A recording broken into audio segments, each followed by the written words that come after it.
Telescópio. Oferecimento. Plano de Assistência Familiar Camargo. Tradição, seriedade e respeito.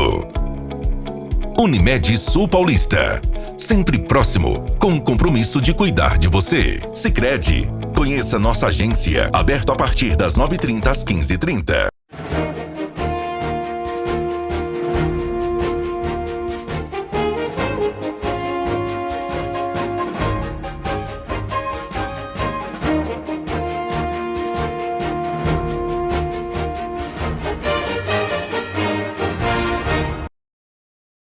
Tudo que eu faço como eu faço porque eu quero que eles olhem para a mãe deles e percebam tudo que eu fiz. Que tire disso o exemplo, sabe? O exemplo de se manter em movimento. Essa é a minha ideia com eles, é não se fazer de vítima, ninguém é vítima do mundo, ninguém é vítima da sociedade, sabe? Aquilo que você pensa, você realiza, você consegue. Então, lá em casa a vibe de energia é essa. Esse negócio, porque eu não vendi hoje porque choveu, porque não saiu o sol.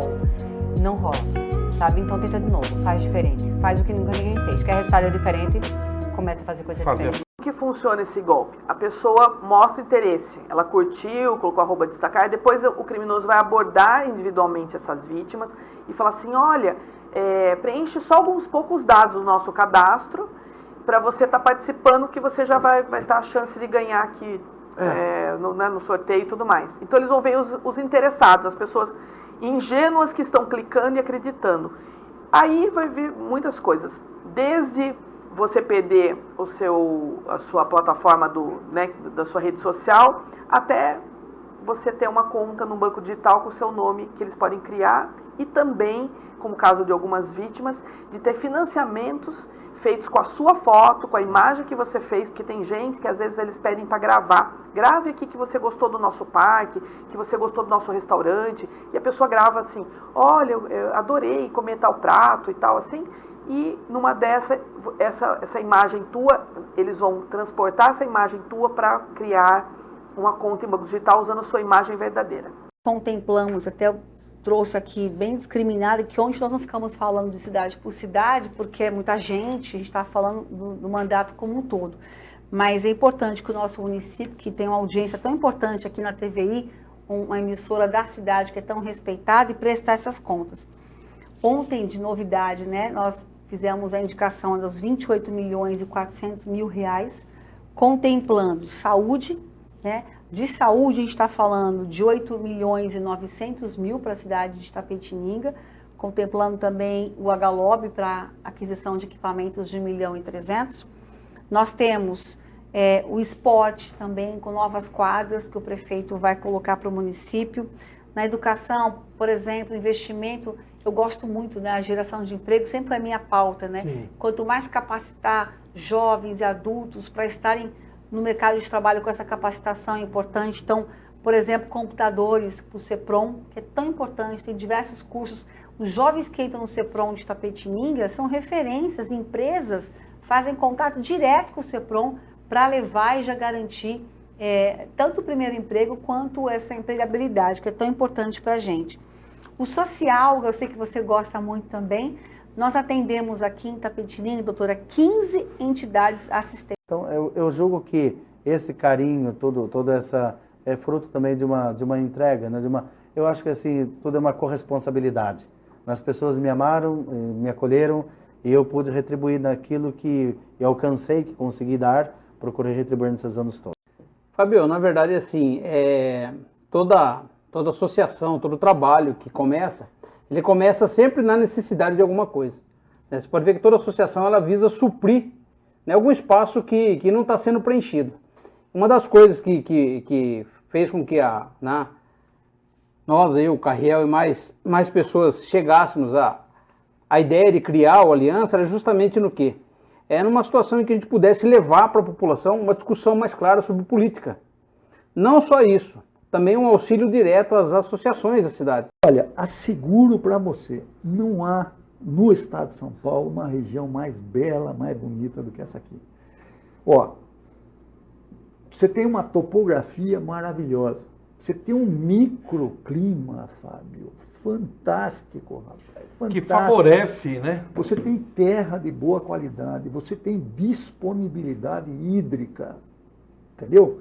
Então, quer dizer, num mundo, né, e a gente está nesse mundo que quer qualidade de vida, que quer bem-estar, que, sabe, pelo menos o que eu vejo por aí, Fábio, é que as pessoas, elas estão descobrindo que a vida não é só ganhar dinheiro, entendeu? É preciso outras coisas, é preciso você respirar bem, é preciso você não cozinhar num dia de calor, é preciso você beber uma água boa, sim, entendeu? É preciso você estar em contato com a natureza. Eu lembro que eu me recordo, na minha quarta série, uma vez um professor abordou todos nós alunos, perguntando o que cada um queria ser, né? E me recordo que cada um foi respondendo, e quando chegou a minha vez, eu disse que eu queria ser padre, né? Foi até uma surpresa para a sala de aula, mas eu disse isso, e tive uma catequista também que me apoiou sempre, me incentivou a minha vocação sacerdotal. Tinha momentos assim que era a figura do padre que precisava ser feito, e sempre era eu que fazia. Dona Yolanda dizia, não, essa função é do Elcio. Então eu cresci assim. Porém, se você perguntar para minha mãe, ela vai dizer que desde pequeno eu dizia que eu queria ser padre. Olha, essa questão é uma questão, eu diria, política, porque é de época. Então, há 2 anos atrás, quando teve eleições, a mesma história surgiu. Agora, período eleitoral, de novo. Então, a questão ali não é uma questão assim, de preocupação com o morador de rua, de combate a isso, aquilo. É uma questão eleitoral, né? Então, assim, eu diria assim, tem o núcleo de pessoas que detestam morador de rua, que quer ver esse pessoal longe, ou sei lá, outra finalidade. Então, as ações de alguns que tomam, assim, diria assim, no sentido de querer banir todo esse pessoal, de ter uma ação assim mais ostensiva, de acabar com essa gente, então eles procuram, de certo modo, tá criticando, criando situações com relação a quem trabalha com essa gente. Porque lá, Júlio Lancelotti é um deles, é o que mais dá a cara para bater. Mas nós temos uma infinidade de religiosos, de leigos, e tem trabalho assim que é fantástico lá. A tendência diante da crise, né? Diante da crise, dos desafios, às vezes a gente olhar de uma forma negativa. Mas a crise também tem o seu lado positivo, né? Tem um lado assim de você reafirmar as suas decisões, reafirmar as suas escolhas, ter mais certeza quanto ao caminho que você deve escolher, assumir. Claro que os santos vão dizer que na hora da crise não é a hora da decisão, né? A hora da crise é aquele momento onde você deve parar, esperar a poeira baixar, para depois você tomar uma decisão. Mas a crise, ela de uma certa forma, tira você da sua estabilidade, mas ao mesmo tempo, se você olhar no aspecto positivo, ela também te ajuda a crescer. A necessidade de produção de alimento em massa, principalmente com o crescimento da China, a China entrando para o mercado, comprando forte em cima disso, isso prospectou muito forte isso. Eu até digo que no Brasil a gente poderia ter uma condição melhor. Eu lembro de uma coisa que eu li do Delfim lá atrás, 30 anos atrás, que ele numa coluna dele, ele falava, olha, a gente tem que ver o que os chineses querem e o que os chineses sempre precisam. Não é competir nos manufaturados com ele, que nós não vamos conseguir nunca, sim, e sim produzir alimento para eles. E então teve essa coisa desse crescimento muito forte, muito pesado, e o sistema fez essa transformação porque viu ali um nicho de vendas, dessa forma que eu falei para você, aproveitando essa competitividade do ser humano. Então você leva de patamar, né, uma posição, né, o sujeito que ele saiu ali de homem de campo para empresário rural, e dentro disso você consegue introduzir todas aquelas coisas que você pensa. Não só o prédio, já as equipes contratadas, os aparelhos instalados e começar a funcionar. Então, 2, 3 anos é para a entrega dele pronto, funcionando. Chave na mão, pode usar. Doutor, quando que vai vir um provisionamento de custos para contratação de pessoal e para equipamento do hospital? Isso começa mais ou menos da mesma maneira que começa a construção. A hora que se começa, definiu-se a planta, já os processos de contratar material para construir, já também começa a caminhar o processo para compra de materiais, aparelhos e contratação. Porque existe uma burocracia necessária, infelizmente, porque a gente precisa separar o joio do trigo, né? Se todo mundo fosse bonzinho, não precisava dessa burocracia. Então, a burocracia existe para afastar coisas que não são boas do caminho. Então, há uma burocracia necessária e ela, às vezes, é demorada. Então, a hora que começar a construção do hospital física, já vai ser dado início também a toda a parte de contratação ou comprar serviços de equipamentos e pessoal. 40 dias é o tempo que o povo de Israel passou no deserto antes de chegar ao Monte Sinai, onde recebeu a tábua da lei, né? Os 10 mandamentos. Então é um tempo de provação, um tempo de oração, de experiência, né? E então o povo se prepara para receber a lei. Para Jesus, ao início da sua missão, ele também foi para o deserto, né? O deserto é um símbolo também, é uma maneira de recolhimento, de intimidade com Deus, de oração, de provação, de tentação e de decisão, né? Então Jesus foi tentado no deserto, né? E ele então mostrou como vencer as tentações, colocando na sua vida na sintonia com Deus. Não só de pão vive o homem, mas de toda palavra que sai da boca de Deus. Então Jesus consagrou, né, esses 40 dias também, no tempo quaresmal, como um momento forte de decisão, né, de assumir o compromisso e a missão. Então, para nós também, a liturgia sempre colocou, antes da Páscoa, né, nesse período que vamos celebrar a morte e a ressurreição de Cristo, a vitória sobre o pecado, sobre a morte, né?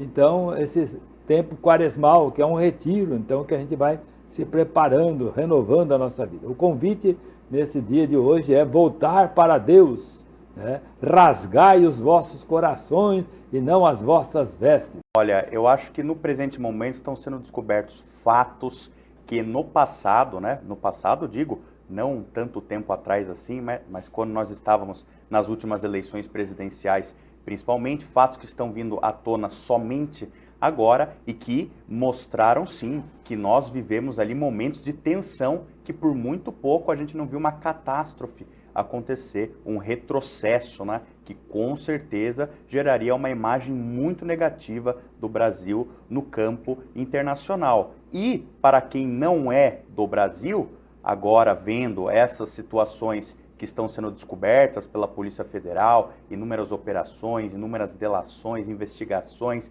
mandados de prisão, mandado de busca e apreensão, estamos descobrindo muita coisa, que muitas coisas estão interligadas, segundo a Polícia Federal, e isso, claro, para quem não é do Brasil, gera uma instabilidade, pois são notícias que estão vindo à tona agora, de fatos que quase ocorreram não muito pouco tempo atrás, mas que de qualquer maneira um investidor internacional vai pensar duas vezes, poxa, a situação política do Brasil não está legal.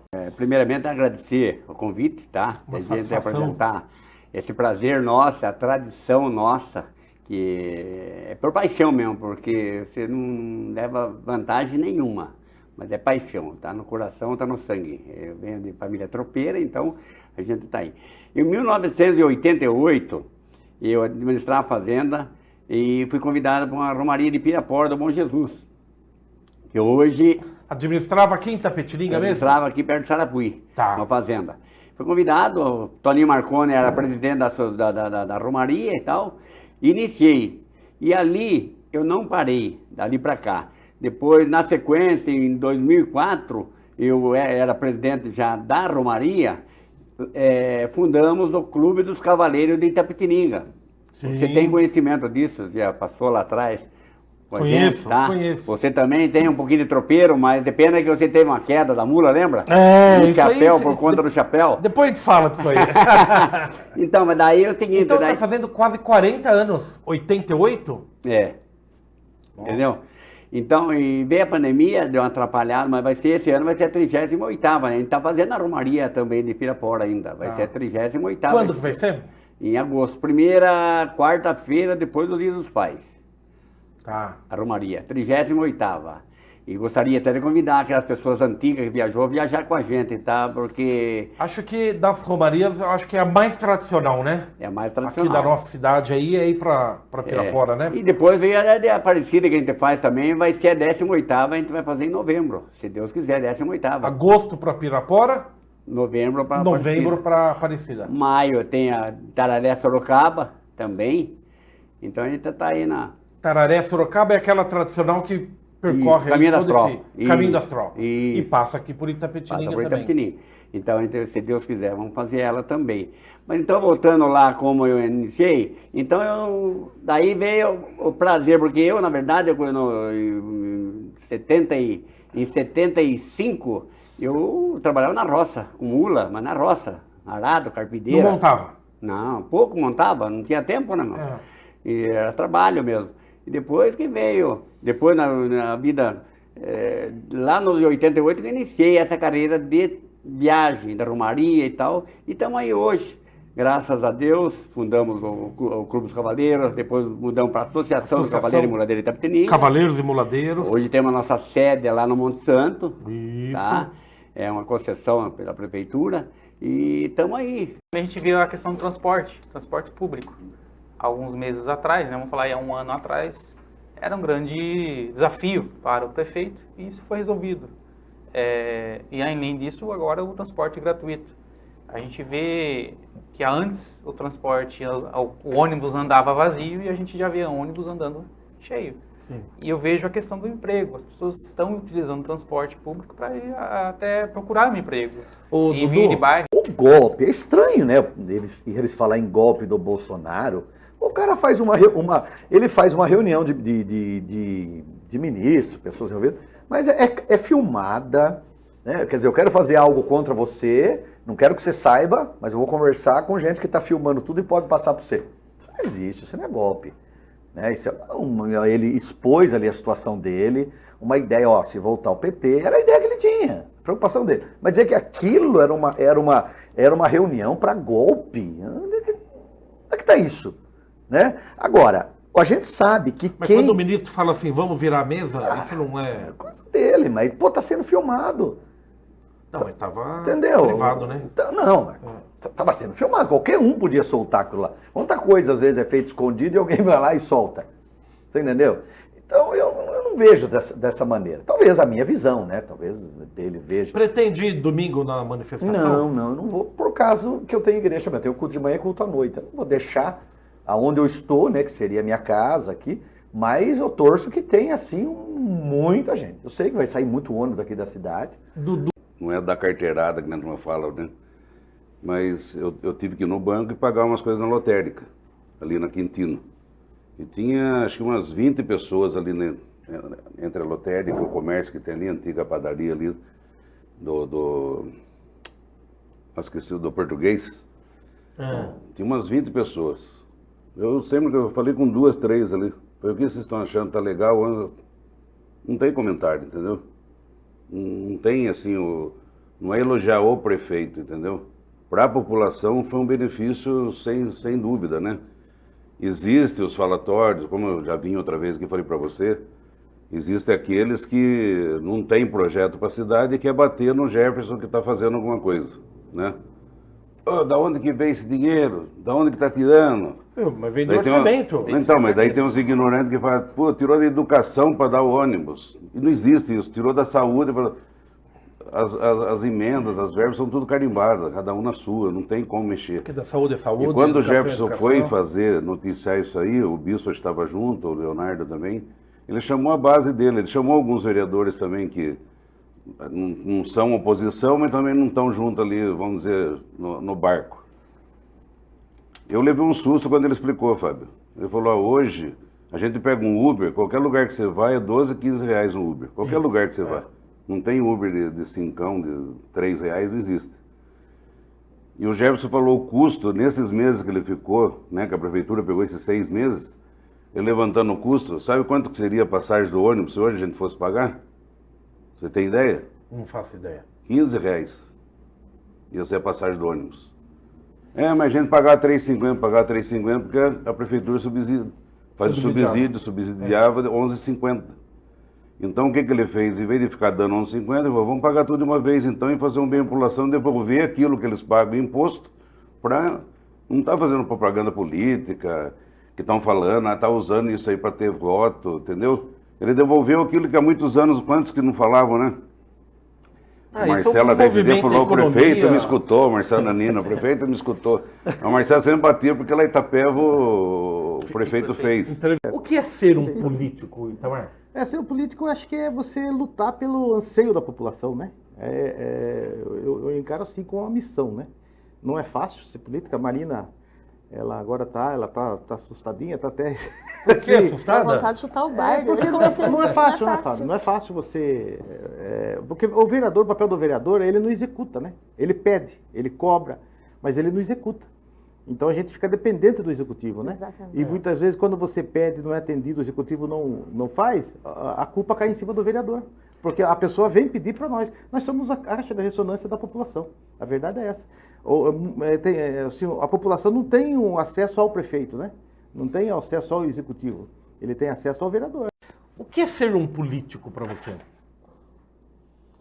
Tem vários termos de ser político. Tem o político Maria vai com as outras, tem o político omisso, tem o político verdadeiro. Eu, no momento, estou sendo a política verdadeira. Falo isso, né? O preso, quando a pessoa vai presa, ela se torna invisível. Nós também, enquanto servidores do sistema prisional, nós somos invisíveis. A sociedade nos enxerga, infelizmente, só quando tem problema. Ninguém vê que todo dia, igual Mas até que tem essa problema, região, né? aqui com quase 20 mil presos, todo dia, olha, com um déficit funcional imenso hoje, cadeias com 2 mil presos, com 6, 7 pessoas no plantão agora, à noite com 2, 3. E o Estado, até agora, olha só, o Estado na SSP, ele contratou mais de 13 mil policiais e para nós até agora não contratou nada. Esse governo aqui não contratou nada. Ele apenas chamou um pessoal que era do concurso, que era da época do Dória ainda. Então, assim, tá devendo. O contraponto é esse. Acho que o governo tá precisando nos dar resposta. E aí, sim, o diálogo até hoje, né? A gente estava tentando dialogar, fizemos para dialogar. Esperamos a resposta até 30 de setembro, a última vez que nós chegamos na Casa Civil, no 16 de agosto. Em setembro a gente chama vocês, até o final do mês. E aí, até agora, essa resposta não veio. E aí se percebe que o sindicato, por cobrar, porque inclusive quando nós cobramos melhores condições de trabalho, é justamente para proteger a sociedade. Você não tem que ter nicho. Porque entendeu? depois Igreja, que vira vereador, Constituição, ele é vereador da cidade inteira. Animal, a sociedade tem que ver, poxa, esse cara que faz um bom serviço com os animais, a questão do Gé lá, um bom menino, entendeu? Que lamentavelmente não foi eleito, faz um puta de um trabalho ali com os animais, entendeu? Mas você não tem que focar só nisso. Sim. Você tem que ver outras características da pessoa. Eu acho que essa questão de nicho eleitoral, na minha visão, é equivocada. Entendeu? Eu acho que você tem que pegar o cidadão por um todo, entendeu? É essa a visão que eu tenho. Eu acho que não deve ter nicho, não. Você lá, está na Secretaria de Assuntos Penitenciários, se você vier disputar o parlamento, a gente não tem que julgar você que é funcionário concursado, de carreira da Secretaria. A gente tem que julgar você pelo que você é do dia a dia. Até criticado, cada segmento, ou prefeito ou vereador, ele tem um segmento. Eu respeito o segmento de todos os meus pares que estão lá hoje, os 18 vereadores. Cada um tem um segmento, eu tenho um segmento, o vereador Samuca tem o segmento dele, mas o vereador muitas vezes ele é restrito a algumas coisas.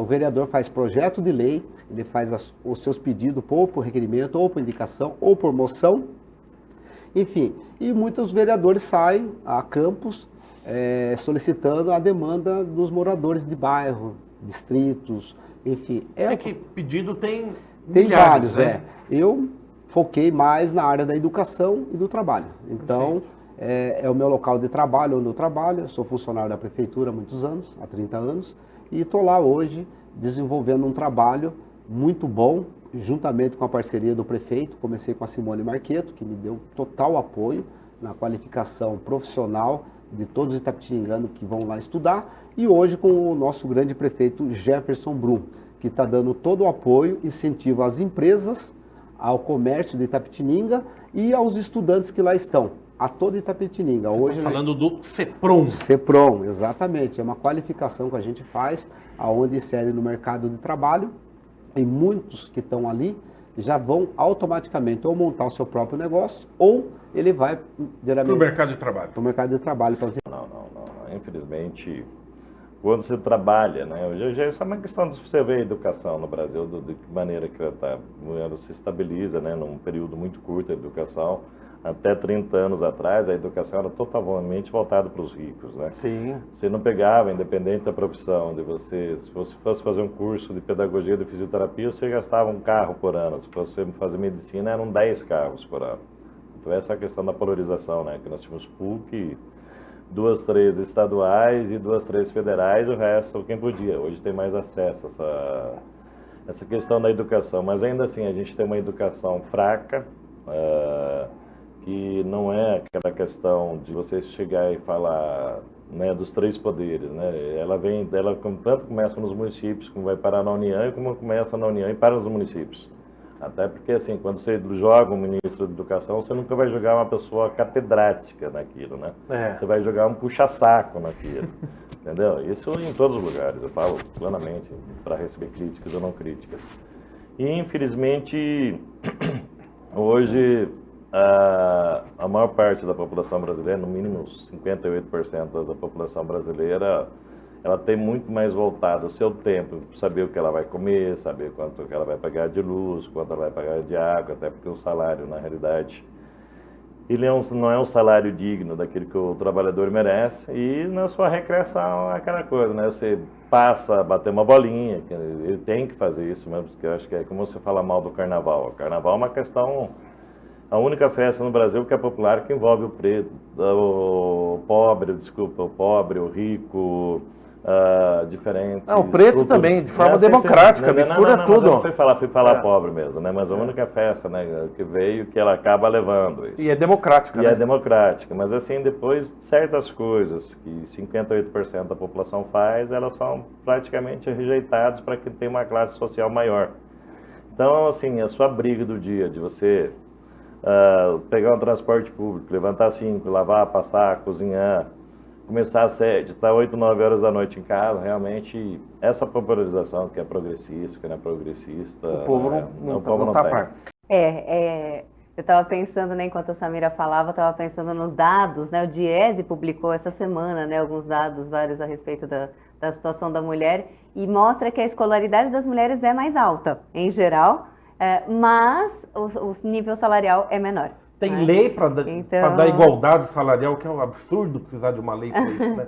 Pois é, e não funciona mesmo assim, né? Porque tem essa defasagem que acaba acontecendo. Mas realmente, dentro das universidades, existe até essa sensação quase de igualdade, né? Eu vejo muita preocupação dos alunos, inclusive homens, né? Preocupados em manter uma situação de respeito com relação às mulheres. Então, é interessante quando a gente começa essa semana, eu falei bastante, né, a respeito do Dia Internacional da Mulher e de quanto é importante a gente manter esses direitos que já foram garantidos e continuar lutando e se manifestando. Tem até o exemplo da Islândia, que no ano passado parou, né, metade do país, todas as mulheres pararam, inclusive a primeira-ministra, a Islândia, que é o país mais igualitário do mundo, para exigir maior igualdade salarial, né? Então, quer dizer, as conquistas elas precisam ser sempre reforçadas, sempre lembradas, e dentro da universidade tem isso, realmente existe, né, um nível forte de respeito,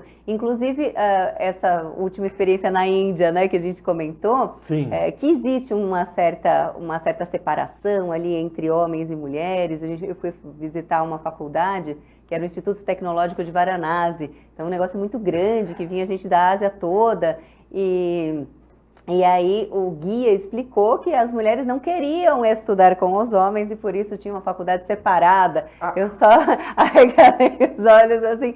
Por outro lado, na premiação da Câmara de Comércio dos BRICS, ela estava sendo toda organizada por uma mulher. Então tem esses dois lados, né? Essas conquistas que vão sendo trabalhadas. Ali há que se considerar também uma diferença cultural, né? Sim. Histórica, né? Difícil. Sim, muito grande. Nessa data, né? Porque tem muita gente que ainda questiona, por que ter um dia só da mulher? Então, por que não tem um dia do homem, por exemplo? Falam isso, né? Falam. Então, eu queria lembrar que esse dia, na verdade, é para lembrar e para a gente refletir, como a Helene falou, sobre a luta da mulher. E a luta por tudo, por melhores oportunidades, por direitos iguais, enfim, uma série de coisas. Inclusive, como ela disse, as mulheres negras, que tem outro... A luta é maior, não é que é maior, elas reivindicam mais coisas com... Sim. Os desafios são maiores, né? Os desafios são maiores, elas já existe elas já tem estigma, né? Elas são estereotipadas já no Brasil, né? A mulher negra, se ela for uma mulher mistura, mesclada, negro com branco, aí ela acha, não, essa mulher tem que ser rainha de escola de samba, tem que ser mulata, né? Antigamente a gente tinha as mulatas do Sargentelli. Vocês não devem lembrar, mas... Eu me lembro. Eu lembro também. Só não vou dizer o porquê, mas eu me lembro. Então... Aí, agora, essa luta, o que eu queria lembrar, esse Dia Internacional da Mulher, dia 8 de março, só foi realmente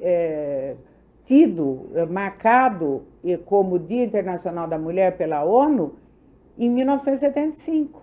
E por uma tragédia, né? E antes tinham teve algumas comemorações em fevereiro, sempre em fevereiro, mas isso começou, tem uma tragédia que dizem, né, mas ela na verdade não é bem como conta o real, isso eu pesquisei na parte histórica, que em 1857 teria havido um incêndio em Nova York, onde muitas mulheres morreram queimadas numa fábrica, fechadas numa fábrica.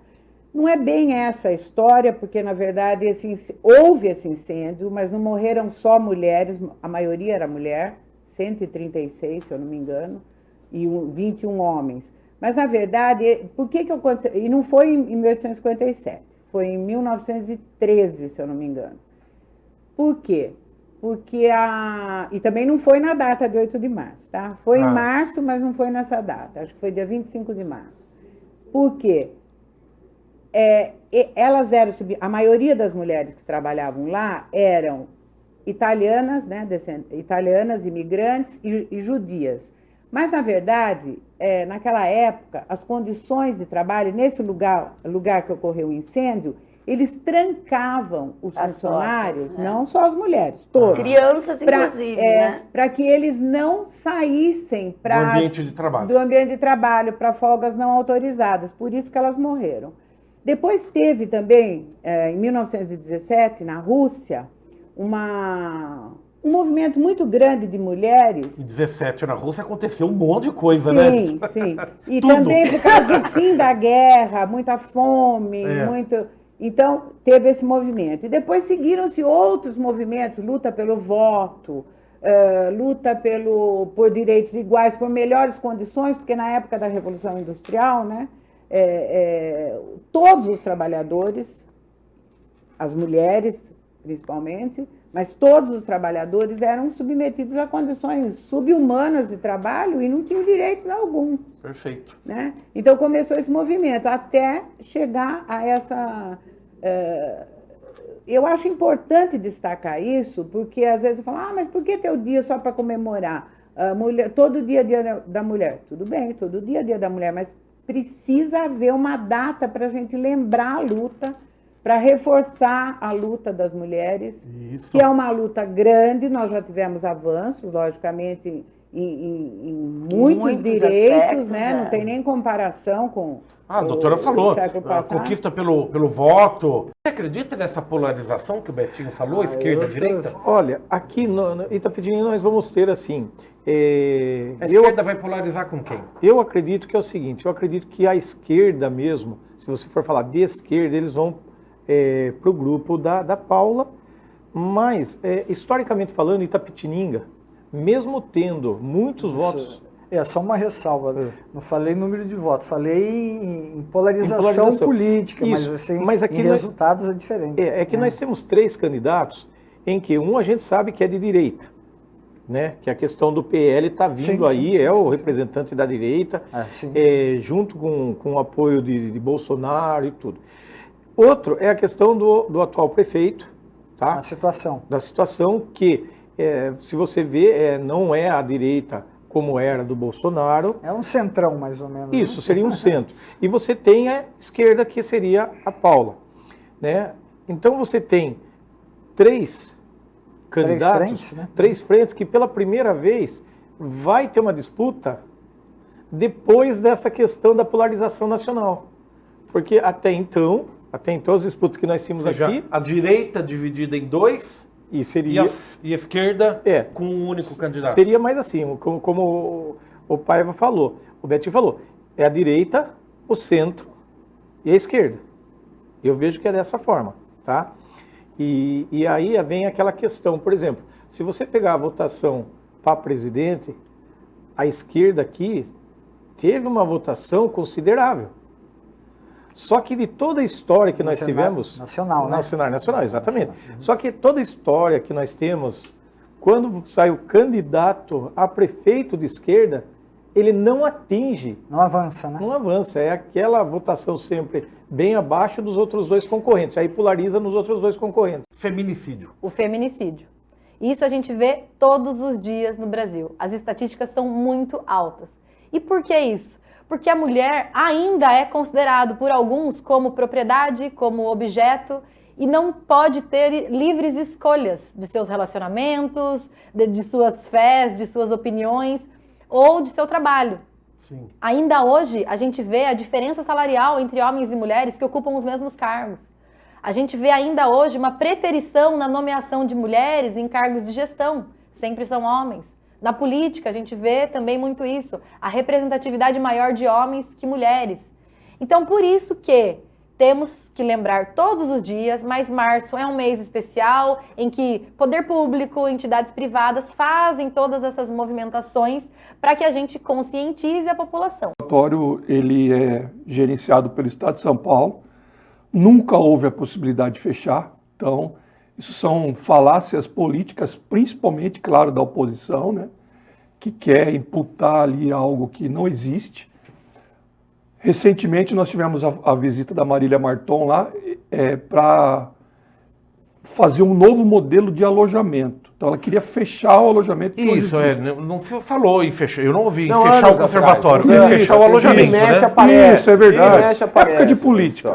Época de política, o pessoal vem...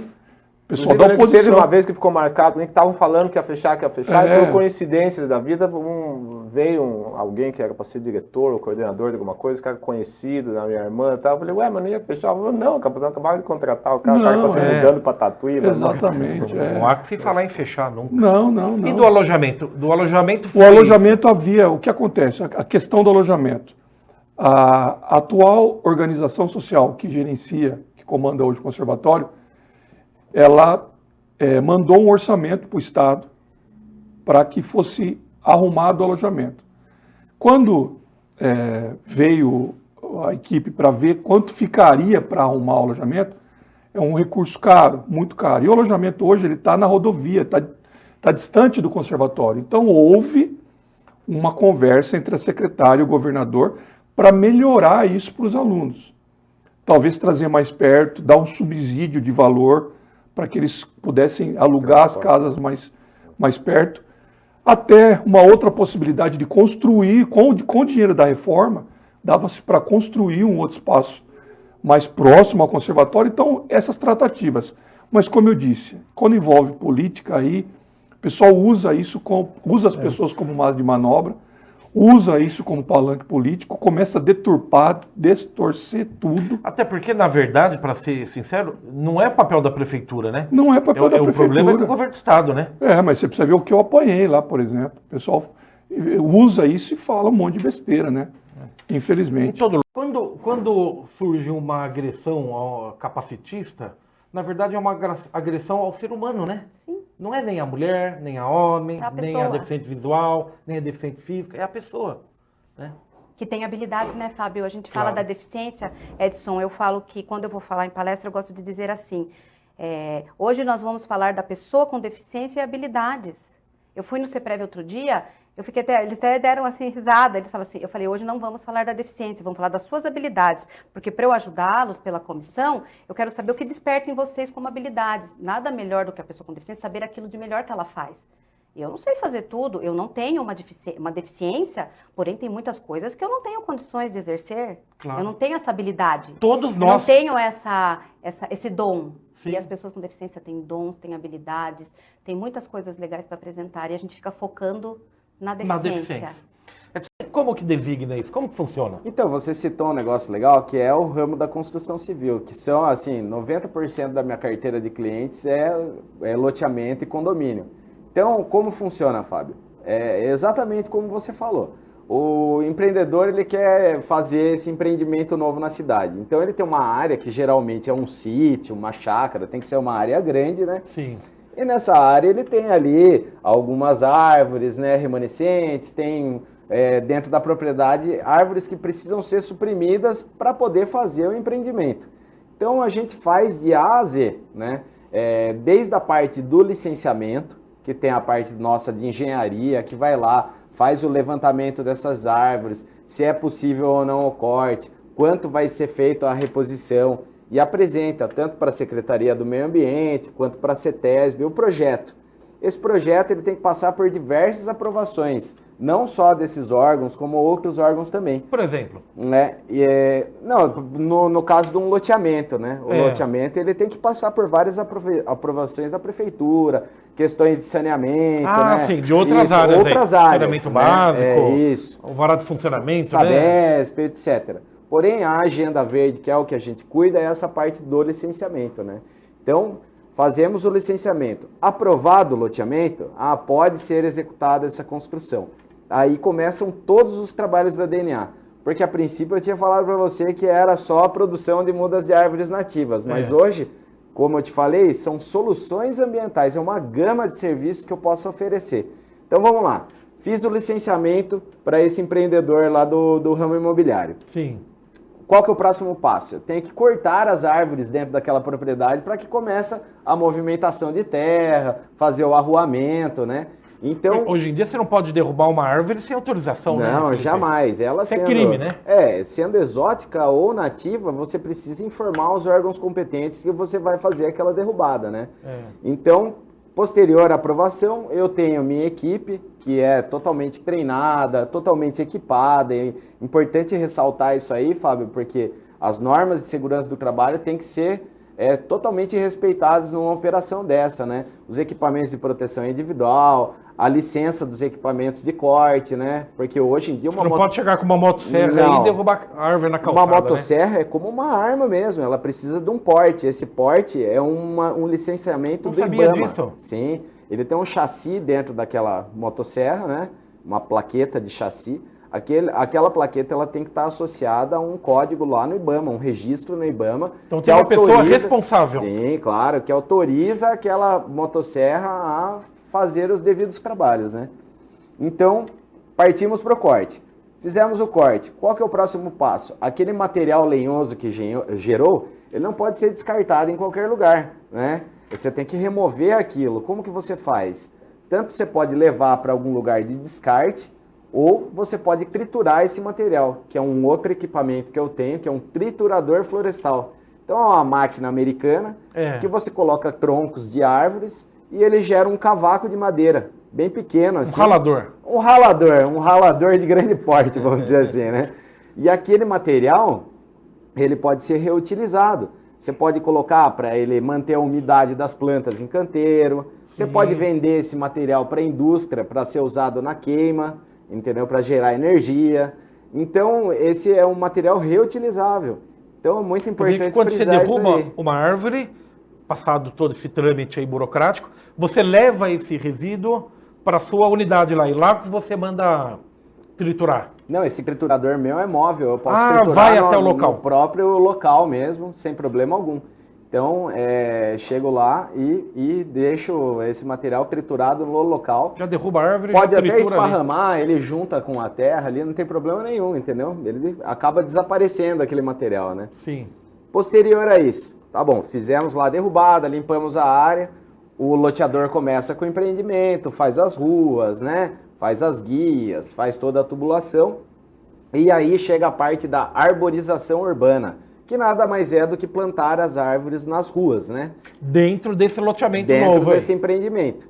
Isso já está dentro da compensação que ele tem que cumprir. Ele tem uma parte que é reflorestamento, que é a área verde do empreendimento, e tem a parte do arruamento ali, que tem as plantas que vão ser plantadas nas ruas, nas calçadas, né?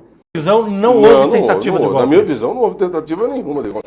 Nem minuta, nem... Eu acho até que poderia ter... Mauro Cid confirmando essas coisas? Não teve, porque se tivesse alguma expectativa de que poderia se fazer alguma coisa, se teria feito durante o governo, mas nem apoio para isso o governo tinha.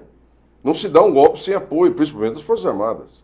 Como é que alguém vai dar um golpe com um revolvinho 32 na mão contra os canhões? Não tem como. Não existe. Então, foi só tentado. Não existe. Né? Não foi mas não teve. não foi tentado. A tentativa, na minha opinião, é quando você tem algo de concreto a realizar. Então, mas se não tem, a Marinha Aeronáutica, venha, se você perguntar, não vamos, não é tentar. Se você me perguntar se eventualmente teve vontade, eu acho que teve.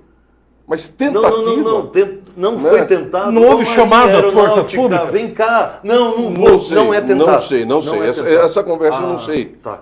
Existem muitos boatos de todos os lados. Eu não sei. A única coisa... Não é boato, ele assumiu já que tinha minuta, que ele ligou, que a Marinha não quis, só o Exército. Mas era para decretar... Não, só a Marinha para decretar estado de sítio? Aeronáutica Para decretar estado de sítio? Para não referendar um ato de alta simbologia democrática, uma eleição. Não. Era para decretar estado de sítio, para isso precisa do Congresso. Não, peraí, para invalidar um altíssimo ato jurídico democrático, uma eleição, não tem legislação para isso, não vamos referendar. Mas não tem legislação para isso. Não, se não tem legislação, se fulano não quis, eu quero saber o seguinte, não teve tentativa? Não, tá bom. Na minha opinião, tá bom. Não teve. A gente tenta alguma coisa quando há possibilidade de realizar.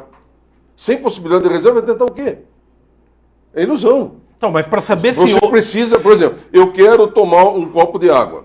Eu preciso ter acesso a um copo de água para tomar. Agora, se você não tem a possibilidade... Não houve essa articulação para estudar essa possibilidade de golpe? Se tivesse... Aquelas reuniões, a minuta, a convocação da força... Essa minuta agora está sendo muito bem explicada, inclusive. Né, não, mas quem que a gente ia pôr... Peraí, não era possível o golpe. Quem que a gente ia pôr para lutar com o Exército, Marinha Aeronáutica? Ia chamar o PCC, o Morro, ia para o Rio, aonde a gente ia buscar uma igualdade, né? Porque você está dizendo que não ia ter golpe de jeito nenhum, era impossível. Se as Como Forças Armadas... nós, defensores da democracia, o Lula, o que a gente ia fazer? Fábio, pedir para as PM vir com 38, se as forças atirar nos tanques de guerra dos caras? Se as Forças Armadas não queriam, não tinha como nem se tentar. Não, mas aí eles não querendo, a tentativa se frustrou, né?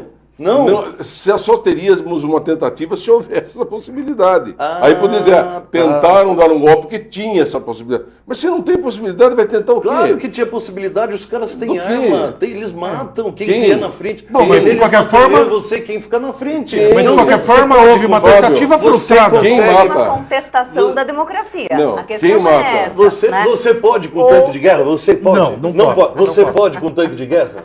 Eu não posso. Sim, mas eu não tinha tanque. Como é que eles não poderiam dar o golpe se eles têm tanque de guerra? Eu não tenho. Como é que é isso? Não, mas na verdade houve uma tentativa frustrada, usando o termo. Eu acho que nem tentado. Melou nosso plano. O crime, ele é tentado quando por força... Inicia-se a ação. Não, peraí, já tinha sido iniciada. Claro que tinha, até minuta tinha.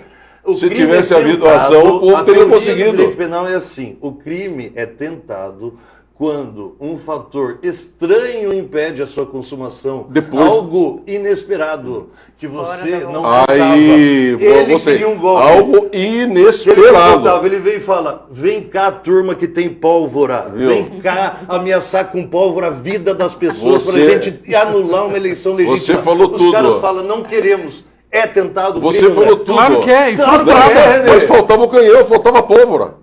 Como faltava? Vamos lá, tá tudo lá. Se tivesse, do tiro de guerra, tem aqui. Aqui tem brazuca, tem como é que chama a arma que eles têm aqui?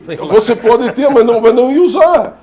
Não ia usar porque os caras se negaram. Se eles falam daquele jeito, tio, então vamos lá, capitão. Então vamos lá, pega o leite condensado, a bica, vamos lá. Não tinha nem logística. O PDT, desde a primeira eleição da Simone Marchetto, nós fizemos parte da chapa e como fruto do sucesso daquela eleição, nós já tínhamos participado do programa de governo dela e viemos a ser convidados na época para compor uma secretaria, que é a Secretaria de Agricultura, Agronegócio, Trabalho e Desenvolvimento, que nós A temos... mulher trabalha lá, viu? Nós temos A mulher orgulhosamente da a Secretaria trabalha. Valquíria.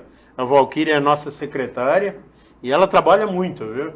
Porque ali eu acho que é o maior atendimento público da prefeitura é ali. Porque ali você vê a quantidade de pessoas que passa diariamente pelo pátio, a intermediação de mão de obra. A Fundação SEAD, inclusive, ela coloca Itapetininga à frente da média do estado de São Paulo e da média do Brasil.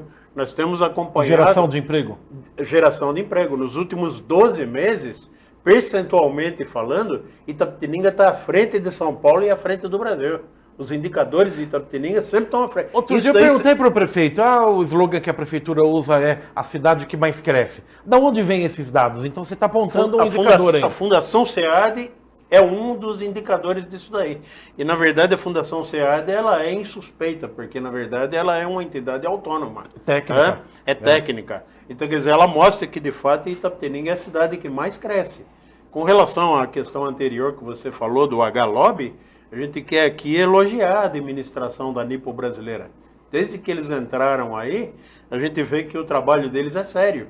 Eles não têm só aguardado providências e recursos do poder público no convênio, mas eles têm colocado recursos próprios, inclusive. Não, muitos recursos próprios, Então, que vem até do governo japonês, 20 Isso. milhões, salvo engano. Então, nós temos aí um aparelho de ressonância magnética que poucos hospitais têm, inclusive... Privados, inclusive. É como referência ao Albert Einstein, porque ele usa de inteligência artificial para dar as possibilidades de laudo para o médico. Então, quer dizer, melhorou e melhorou muito, mas tem muito a melhorar ainda, tá? A gente espera que essa promessa do governador Tarcísio seja cumprida e Itapetininga, de fato, venha a ser contemplada com esse novo hospital regional, que a prefeitura ficou de arrumar o local, né? Sim. A gente espera que o local seja à margem das rodovias, porque seja parecido com aquele hospital Adib Jatene, ali em Sorocaba, na beira da Raposa, porque daí nós vamos atender todos os municípios da região. Eu tenho certeza, né? Os auxiliares recebem um salário muito aquém daquilo que merece, assim como os professores. Eu sou professor, trabalhei por 35 anos, se eu mostrar meu olerito para você, você chora. Com todo o respeito que eu tenho pelo Valmor, mas um país que valoriza muito mais, por exemplo, quem atende preso, do que quem trabalha com o futuro, é um país que não tem futuro, convenhamos. Dizia o professor Darcy Ribeiro. É isso aí. Então, quer dizer, ou você valoriza de fato a educação, ou é só papo furada. Porque, na verdade, veja bem, esse momento aqui é um momento muito complicado. Eu acho muito estranho que esse movimento não tenha sido feito no começo do ano. Porque agora todo mundo sabe que a partir de amanhã, se o prefeito publicar qualquer coisa, ele é cassado. Porque entrou no período eleitoral. Tá? Dia 6 de julho, aliás, dia 6 de abril, é um período impeditivo para que o prefeito conceda qualquer coisa. E daí eu vou fazer um movimento na véspera disso. Quer dizer, é muito estranho, é muito estranho. Agora, o mérito daquilo que eles reivindicam é mais do que justo.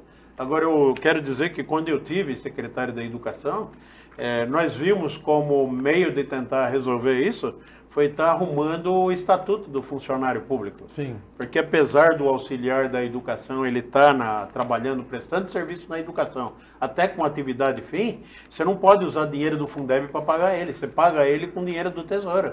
Ele é um servidor público. Então, quer dizer, o que acontece? Nós temos que fazer um outro plano de carreira.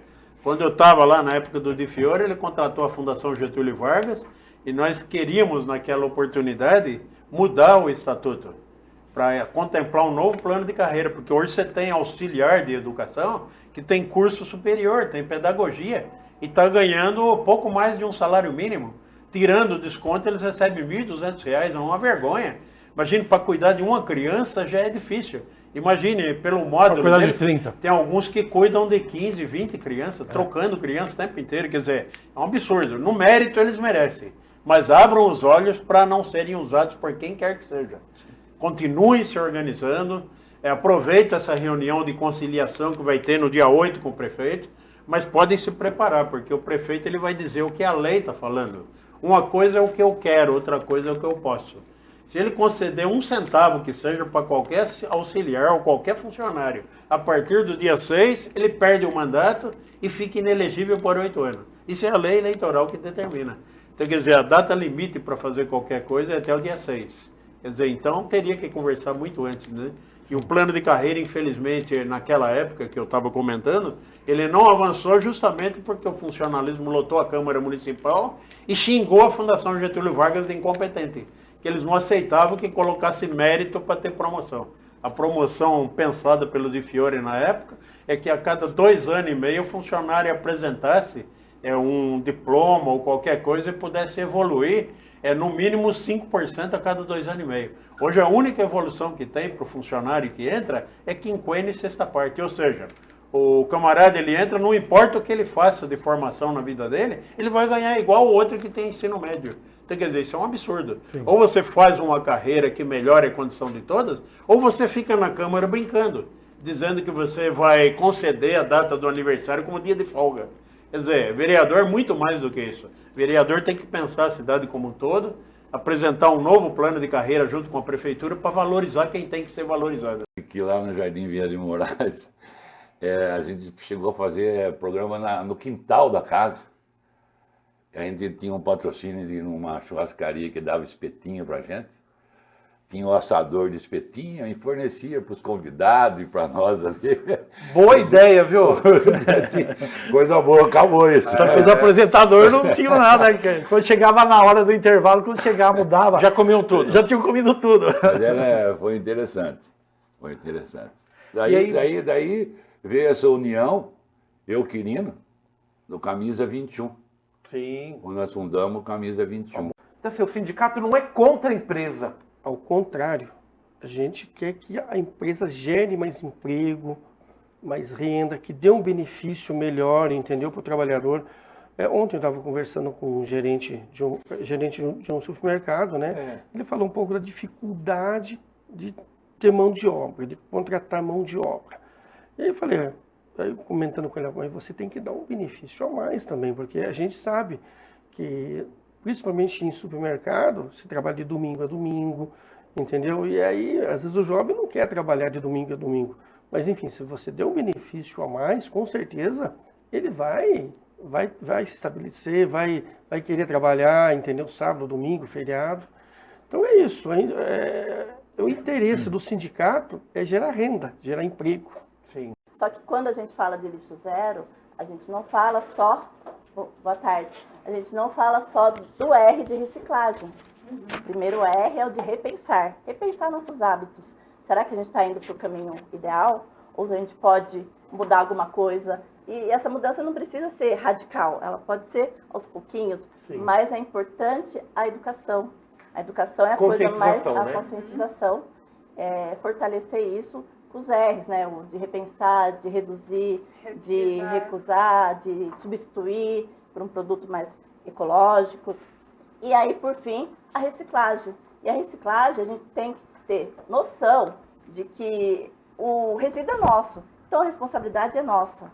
A gente precisa dar o melhor destino, caminho para ele, de uma forma digna para quem vai receber. No caso, pode ser a cooperita, pode ser um catador, um agente ambiental, uma UIPA, que vai receber tampinha para castração de animais, um hospital que recebe lacre. Então, encaminha de uma forma correta, limpa, que não vai causar nenhum transtorno para quem vai receber. Por exemplo, o vidro é muito perigoso. Se a gente encaminhar ele de uma forma que possa cortar alguém, a gente, é mais ou menos o que eu falo na palestra, que está tudo conectado. Uma vez que você prejudica alguém da nossa comunidade, você pode colocar toda a comunidade em risco. Está aí a pandemia, né, que nos falou sobre isso. Então, a gente começa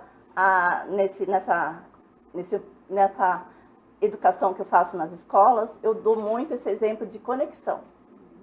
Mas eu penso comigo o seguinte, existe já uma candidatura que está sendo extremamente provocativa. Né? Então, se falar assim que o candidato prefeito vai lançar um candidato para bater ou não, já tem uma candidatura que está sendo provocativa, que inclusive está usando meio de comunicação para atacar a prefeitura. Eu acho que o erro deles é esse. Eu acho que é o erro se o prefeito partir para fazer isso que estão citando, de usar um outro candidato para bater no outro, para dizer que ele está batendo, além de isso ser algo extremamente assim, horrível de se ver, eu acho que aí é dar munição para aquelas pessoas que estão já citando, não, porque a gente tem uma bomba para soltar, não, porque a gente tem isso para fazer, não, porque não é assim que funciona a política. Eu concordo daí com o Edinho na questão, viu, vamos ser propositivos, a população está clamando por resolver situações dela. Nós temos questões aí que eu passei na administração que a gente fez o máximo para tentar resolver e não foi resolvido, e está presente até hoje, que é a questão do hospital regional. Entendeu? Por mais que se tenha investido, procurado em melhorias, ainda não se achou o ponto certo de ter uma representação que realmente fale. Olha, que a população fale, agora estou satisfeito com o serviço. Agora nós temos aqui qualitativo e quantitativo. Nós estamos pais e mães que querem trabalhar e estão tendo vagas nas creches ainda. E nós tivemos uma gestão que iniciou falando, não, nós vamos resolver o problema das creches alugando um monte de casa, e ficou a escola aí sem ser concluída. É só passar lá na Paulo Aires e ver que tem uma escola lá que não está pronta. E isso ficou já da gestão do Di Fiore, que ficou para outras, e está se arrastando. Quer dizer, nós temos... E não adianta chegar aqui o candidato e falar que a obra não é dele. É dele sim. Se ele passou pela gestão, ele tem que concluir a obra. Isso aí é um erro. Então, eu só espero que seja positivo. A campanha tem que ser nesse sentido. Ó, vamos mostrar propostas e realmente ver o que a população está predisposta. Esse é o meu pensamento. Primeiro o partido, né? O partido, já se intitula, é a esquerda mesmo. A Paula está no PV. É a esquerda, né? E o Jefferson está num centro-direita, não deixa de ser um conservador, mas também não é 100%. Mas é aquilo que eu falei, tem que vir propostas. Por exemplo, os eleitores que vão na Paula, eles não vão no Jefferson, mas também não vão no Milton. Eles já têm o segmento deles e segue aquela linha de raciocínio. E perfeito, está tudo bem. Mas a divisão de votos, se houver, que eu não acredito que vá acontecer, vai entre o centro-direita e direita. Os partidos de esquerda, eles já têm o percentual deles e cabe vir com proposta de governo, com plano de governo. Parar com aquele negócio de bater por bater, falar por falar. Vindo com proposta, tudo pode acontecer. Eu vou dar um exemplo aqui. Por que o Eduardo Leite ganhou lá no Sul? Por que alguns partidos, alguns municípios à esquerda entram? Porque vem com proposta. Tem proposta que é boa, e todas elas devem ser analisadas. O que não pode, e nem para a direita, nem para centro, nem para a esquerda, é vir bater por bater. Isso não vai acontecer. O povo hoje, você tem uma ideia, todo mundo aqui vai para a rua. Todo mundo vai para a rua, vai para a feira, vai no mercado. Eu conheço itapetininganos nato, eu não sou itapetininggano, mas eu conheço itapetininggano que ficou muito chateado com a forma como estão batendo e denegrindo a imagem do município. Sim. Porque acaba afetando isso para a cidade. Isso não tem como falar que não. Eu já falei para você, eu vou trazer o Mário aqui, ele é de Marília, ele estava pesquisando em Itapetininga para trazer um telemarketing de 70 postos. E ele foi pesquisar a cidade nas redes. E ele falou para mim, Flávio, tô pesquisando em Itapetininga aí, mas eu acho que eu vou mudar para outra cidade, vou para Bauru. Eu falei, mas por quê? Não, porque a cidade está arrebentada, pelo que eu estou vendo nas redes, aí tem uma rádio aí que mete o pau na cidade, a cidade deve estar um buraco. Eu falei, Mário, então você vai fazer o seguinte, você vai vir aqui no sábado e eu vou andar com você na cidade. Ele veio. O que aconteceu? Flávio, está melhor que Marília. Eu moro em Marília, está tão bom quanto. Eu falei, então, isso aí é o seguinte. Tudo isso que está acontecendo desde o final do ano passado até hoje, é tudo ataque eleitoreiro, e nós sabemos disso. Isso prejudica a imagem da cidade? Lógico que prejudica. Se tem o Mário eu conheço, consegui mudar a visão dele. Mas e os outros que eu não conheço e que fizeram a mesma pesquisa? Será que a gente vai conseguir trazer? Será que a gente vai conseguir gerar esse emprego? Repórter externo aí, Caleb, você está online aonde? Em que ponto da cidade, Caleb? Bem, boa tarde a todos que nos acompanham. Bom, nesse momento, Fábio, estou aqui no mesmo lugar onde estávamos ontem, há 24 horas atrás, exatamente, né? Estou aqui na Estação da Solidariedade, no Fundo Social de Solidariedade aqui de Itapetininga, onde nesse momento está sendo recolhido, né, transportado as doações para os caminhões que daqui a pouco partirão daqui de Itapetininga para o Rio Grande do Sul, viu, Fábio? E tira uma dúvida, ontem ao vivo realmente entrevistamos a Neta Bueno, ela falou que teria um caminhão para carregar. Eu tô vendo aí pela imagem, são 2 caminhões. Exatamente, inclusive o mais a fundo, lá atrás, o caminhão preto que está aparecendo aí no fundo da imagem do telespectador, já encheu quase todo praticamente. Agora, nesse momento, esse caminhão aqui atrás de mim, o branco, onde está o pessoal da Guarda Municipal, os alunos da Guarda Municipal, estão começando a encher. E olha, eu dei uma olhada lá dentro, viu, Fábio? Tem muito mais coisas lá dentro, fraldas, águas e mais roupas, viu? Vão sair daí lotadas. Exatamente, pelo jeito aqui vão sair lotadas. Eu só escutei o final da sua pergunta, né? Só lotadas. Então, se você puder repetir, eu ficaria agradecido, Não, Fábio. pelo jeito, as 2 carretas vão sair lotadas, as 2. É, exatamente. As 2 carretas vão sair bem lotadas. E olha, pelo que eu vi lá dentro, sei não se vai precisar de algum terceiro veículo para ajudar esse transporte, viu? Que maravilha. Eu queria que você conversasse com alguém aí. Quem que são esses alunos aí? Você falou que é da Guarda, Caleb? Exatamente, são os alunos da Guarda Municipal. Antes da gente entrar ao vivo aqui no telescópio, o pessoal, eu perguntei se eles poderiam dar uma entrevista e tudo mais, só que eles falaram que o trabalho aqui tá árduo hoje, eles estão focados ali para encher o mais rápido possível o caminhão, viu, Fábio? Escoteiro, aliás, eu sou escoteiro ainda, a gente chama isso de Operação Formiguinha. Um vai passando para o outro e vira uma grande corrente aí. Milton Nery já teve lá no Fundo Social, Milton? Já tive sim. Fui segunda-feira lá, né, levar umas doações com o Nelson, com o Adriano, que arrecadaram do Bela Vista. Ontem a gente saiu com o caminhão da associação também pegar doações, né, donativo. Voltamos lá de novo no Bela Vista, pegamos água, cesta básica e pegamos muitas roupas de bom estado que a Janete, esposa do Mário da DR, doou pra gente também. Então tem muita coisa boa, calça em bom estado, que dá pra chegar e para usar. Sim. Então a gente levou hoje de manhã lá também mais um caminhão. Então o que a gente tá podendo fazer, a gente está fazendo para ajudar esses irmãos aí que estão passando um momento difícil. Sim, difícil, situação muito difícil. Caleb, muito obrigado. Não atrapalhe o trabalho deles aí, viu, Caleb? Mas transmita, por favor, o nome em nome de toda a equipe da TV Itapê, os nossos agradecimentos e os nossos cumprimentos. Porque assim, eu sou da frase, a Fernanda Nery que fala, se você não é parte da solução, você é parte do problema. E tá aí o pessoal fazendo parte da solução. Cada um vai lá ajudando, não precisa nem doar. Quem puder doar, ótimo. Quem puder ir lá ajudar. As carretas devem sair hoje ainda, no período da tarde, Caleb? O que você imagina? Exatamente, Fábio. Talvez bem próximo do período da tarde, quase virando ali para o horário da noite, né? Sairá os caminhões daqui para o sul. Lembrando que foram doados mais de 100 toneladas, né? Foram arrecadadas mais de 100 toneladas de doação aí do povo itapetiningano, então. Só passando os números, Fábio, lembrando que ontem trouxemos a informação que tinha até 85 mortes lá na tragédia do Rio Grande do Sul, foi aumentado para 95 esse número. Em Novo Hamburgo, onde esses caminhões estarão saindo para ir até a cidade de Novo Hamburgo, não houve confirmação de mortes, tá bom? Eu tenho muito orgulho de dizer que nós não temos problema com o Tribunal de Contas, nós não temos problemas com o Poder Judiciário, realmente porque a gente segue esses filtros. No entanto, Itapetininga é um caso de muito êxito quanto às suas conquistas, né? Nós não temos aqui um grande caso que demorou, que está demorando muito e que está afetando a vida da população ou que já afetou a vida da população. Vide o exemplo que você citou agora da pandemia. Itapetininga foi capa da Folha de São Paulo como a melhor cidade, né, durante aquele período em toda a região sudeste do Brasil.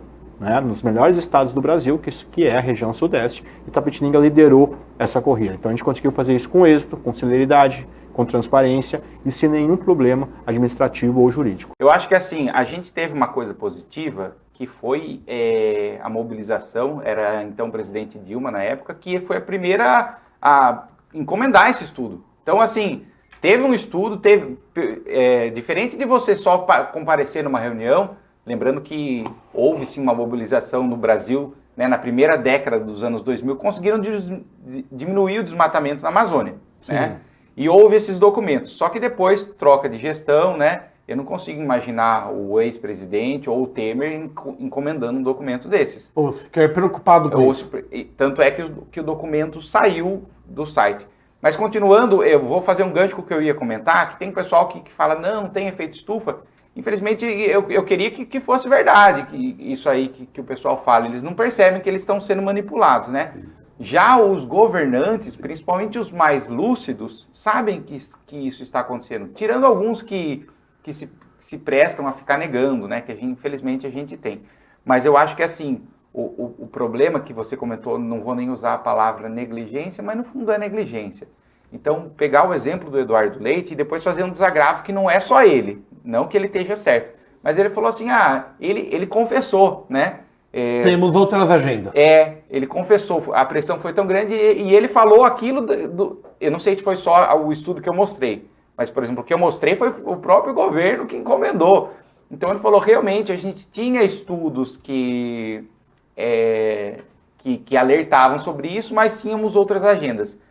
Na verdade, ele falou uma coisa, mas a gente tem que saber ler nas entrelinhas, que é o seguinte, o governo do Rio Grande do Sul poderia ter investido mais para se precaver, e aí essa justificativa serviria se ele tivesse investido e falado assim, não investi tanto quanto deveria, porque temos outras agendas. Só que, na verdade, eles praticamente não investiram nada. Como que é a história da doação de sangue, doutora? Puxa, a história da hemoterapia, que é a ciência, né? Que Hemoterapia. que estuda o sangue como terapêutica, né? A hemoterapia. Isso, eu acho que desde que o ser humano surgiu, né, ele tem uma preocupação. A gente tem ali nos primórdios, né, se falando em sangrias para tratamento de doenças, quer dizer, tinha uma ideia que o sangue era importante, né? Ou você fazendo sangrias mesmo, ou usando sanguessugas, né? Mas a gente divide a hemoterapia, né, nesse período pré-científico, né, em que os médicos começam a estudar e ver que o sangue é importante, mas não se conseguia usá-lo efetivamente. E aí a gente, a partir de 1900, com a descoberta dos tipos sanguíneos, nós começamos vamos dizer assim, o tempo científico, né? Em que você usa o estudo realmente para poder usar esse sangue como terapia. Até esses dias também tem uma cliente nossa, uns clientes nossos, né, Lu? Que é uma fazenda só tocada por mulheres. Chama Fazenda Aliança. Ali a gente faz muito serviço para eles, né? E assim, eu converso sempre com a administradora. Aqui na região? Aqui na região, em Buri. E eu converso sempre com ela, uma gracinha de pessoas. Sempre com a Vanessa, que administra a fazenda. Ô, Vanessa pra cá, Vanessa pra lá. E esses dias atrás, nós fomos fazer um serviço lá. E os meninos, pelo amor de Deus, eu amei trabalhar nessa fazenda. Eu falei, o que tá acontecendo? Né? Tirando sarro, né? Lu do céu, só tem mulher. Só mulher. Pra tirar leite, pra isso, pra aquilo. Só mulher na fazenda. Eu falei, seu sem vergonha.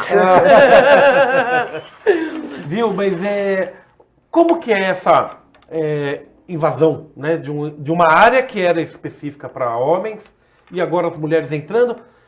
O que importa são os resultados, na verdade, né? Pois é. E até mesmo na nossa área, né, a gente vê o respeito que eles têm, sabe? Eu vou ser sincera. Quando a gente começou, há 25 anos atrás, não era assim, tá? Já chegou, assim, de cliente da gente marcar a piscina, né, Ariane? E o cara fala assim, viu, e o marido da senhora não vai junto? Sabe? Não vem ninguém responsável? Não vem um homem aqui, pelo amor de Deus.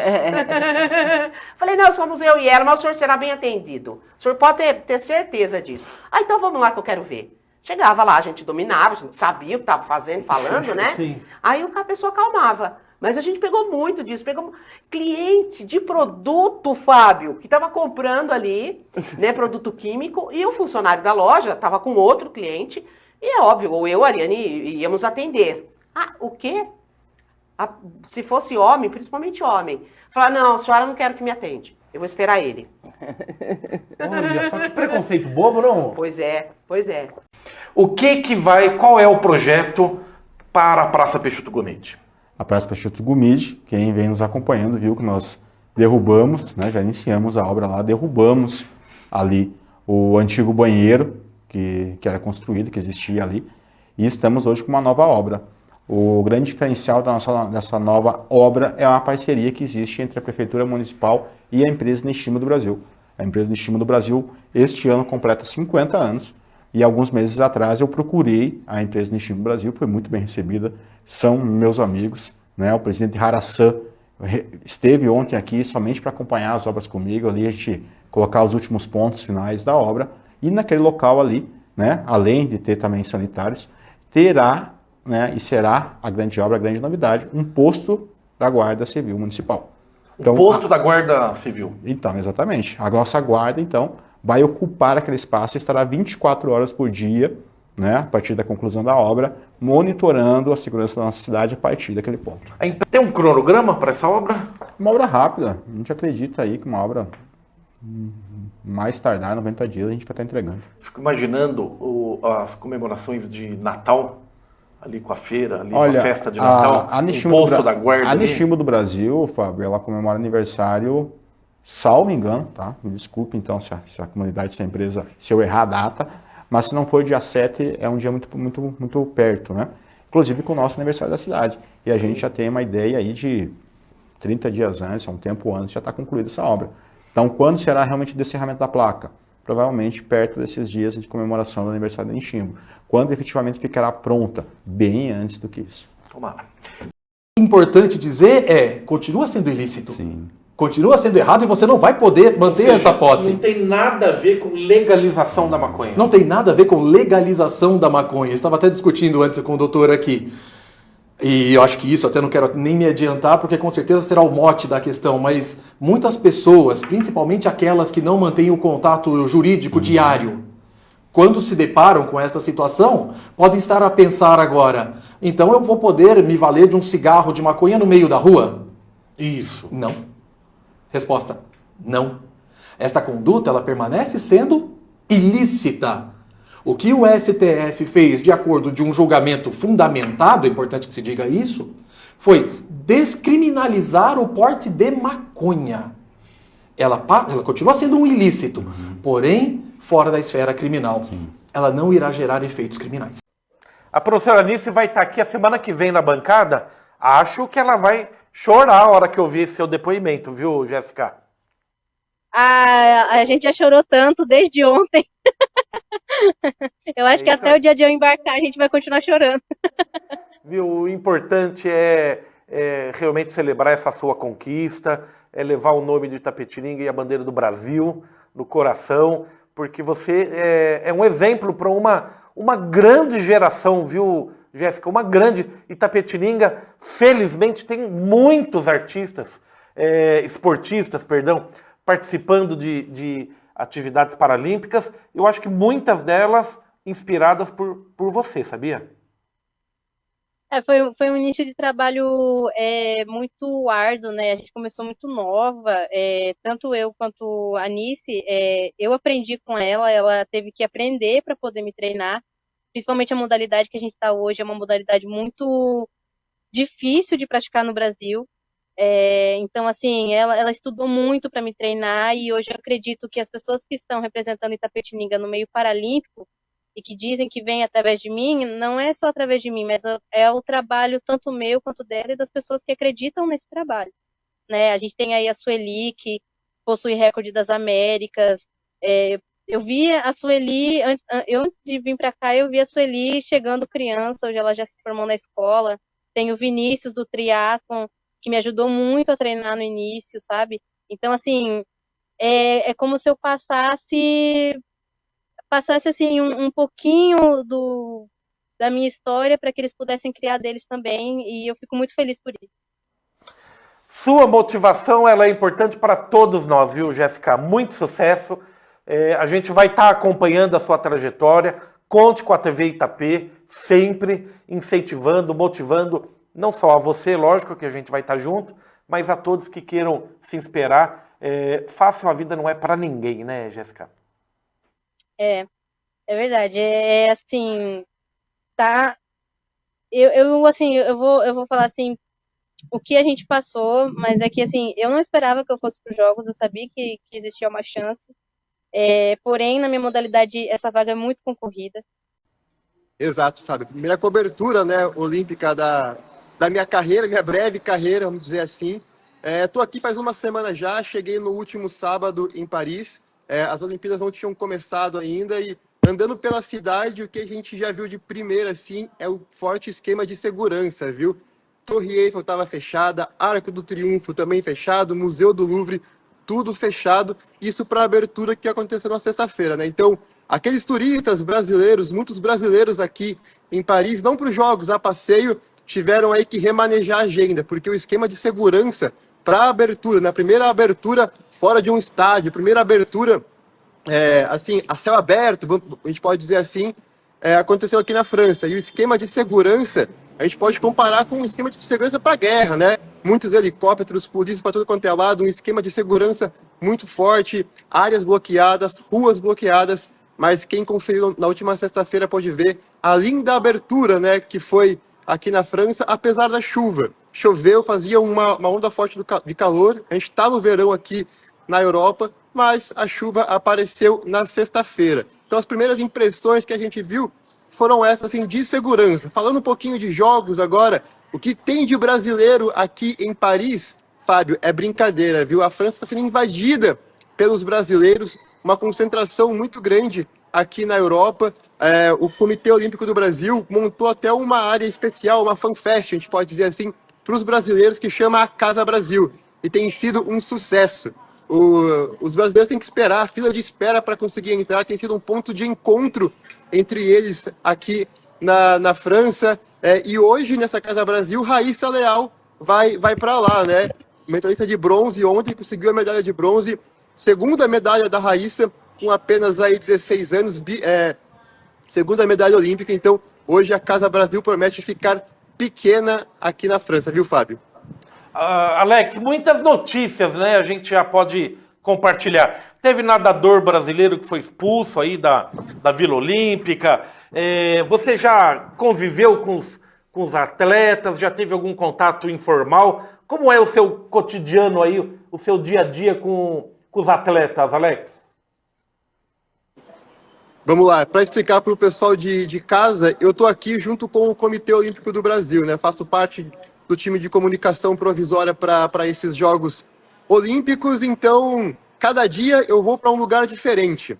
Hoje estou aqui já no hotel, já cumpri com as obrigações e estou falando com vocês, mas no dia a dia, tem dia que eu vou cobrir o vôlei, tem dia que eu vou cobrir ginástica, depende do dia. Já vi Rebeca Andrade, já vi Bruninho, já vi Bernardinho, já vi a equipe de rugby, já vi a equipe de handball, ou seja, aquele contato com os atletas a gente tem diariamente, né? E lógico, tem que manter aquela normalidade, né? Não é todo dia que você encontra a Rebeca Andrade almoçando do teu lado, você tem que fingir ali, ó, tá tudo bem, tá tudo tranquilo. E acho que quando eu entrei no Major, a professora falou que não queria dar aula para mim, que não queria cego na sala dela. Isso lá por 98, 99. Então começou a briga da minha mãe e dos meus professores para que eu pudesse estudar, para que eu fosse aceito na escola. E essa briga aconteceu, eu fiquei um tempo fora, tanto que eu era um aluno atrasado na escola no sentido de idade. Eu sempre era o mais velho da turma, porque até que essa briga se resolvesse, eu fiquei um pouco fora da escola. E aí eu comecei acompanhando essa briga, depois a gente teve a fundação do CEPREV e acabou que, como eu sou curioso, eu comecei a conversar com outras pessoas e outras pessoas que já estavam no movimento começaram a me convidar para participar de eventos. E participando dos eventos que eu comecei a virar essa pessoa mais militante, engajada. Não se trata de lembrar nomes, não tem necessidade, mas há mais de 20 anos atrás a escola dificultou o seu acesso. Hoje a gente pode chamar de absurdo. À época talvez não houvesse conhecimento disso, né, Wesley? A época estava bem no início das discussões de inclusão, de pessoa com deficiência. Era uma época que a gente chamava de integração, porque a escola tinha que aceitar pessoa com deficiência, mas cada um que se virasse, como ia chegar lá, como ia estudar, se teria material ou não. E tinha muitos professores que alegavam que não tinham preparo para trabalhar com pessoa com deficiência e não queriam dar aula. E muitas pessoas com deficiência com isso deixaram de estudar porque não quiseram brigar, não quiseram requerer o seu direito. Felizmente, a minha mãe não foi assim. Cresceu o número de vagas na escola? De vagas na escola, eu não sei dizer hoje para você o quanto cresceu, mas a gente enxerga aí as nossas salas, né? A gente costumava ter salas de aula com 25 alunos, 28. Hoje nossas salas têm 35, 37 do ensino fundamental e 40, 42 do ensino médio, né? Então, aumentou muito mesmo a oferta de vagas e hoje toda criança tem acesso à nossa escola.